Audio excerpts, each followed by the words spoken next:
यह है अक्षय तृतीया, जब बिना मुहूर्त देखे भी हर काम शुभ हो जाता है और जिस पर किया गया हर पुण्य कभी खत्म नहीं होता।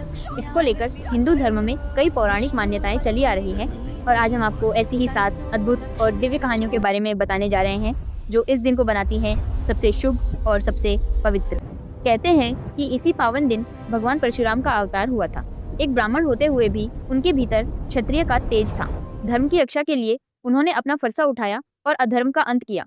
इसी दिव्य तिथि से जुड़ी एक और अद्भुत कथा है सुदामा और श्री कृष्ण की। एक गरीब ब्राह्मण सुदामा अपने मित्र श्री कृष्ण से मिलने पहुंचे।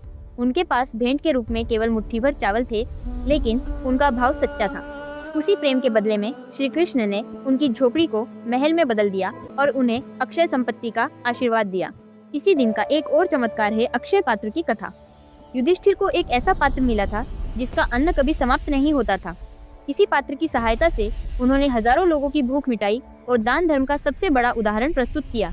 यही नहीं, इसी शुभ दिन से महाभारत की अमर कथा की शुरुआत हुई।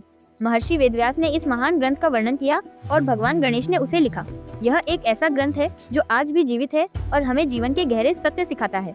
भविष्य पुराण के अनुसार अक्षय तृतीया के दिन ही त्रेता युग का आरंभ हुआ था, इसीलिए इसे युगादि तिथि कहा जाता है। मान्यता है कि इस दिन किया गया हर कर्म अक्षय फल देता है, यानी उसका पुण्य कभी समाप्त नहीं होता।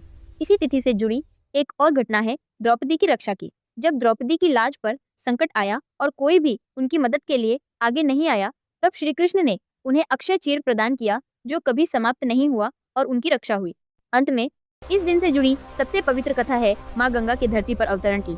कहा जाता है कि अक्षय तृतीया के दिन ही माँ गंगा स्वर्ग से धरती पर उतरी थी। भगवान शिव ने उन्हें अपनी जटाओं में धारण किया और भगीरथ के प्रयासों से धरती को यह दिव्य अमृत प्राप्त हुआ। इसलिए कहा जाता है कि अक्षय तृतीया केवल एक तिथि नहीं है, बल्कि यह अक्षय पुण्य, अक्षय आशीर्वाद और अनंत शुभता का प्रतीक है। इस दिन किया गया हर कर्म कभी व्यर्थ नहीं जाता।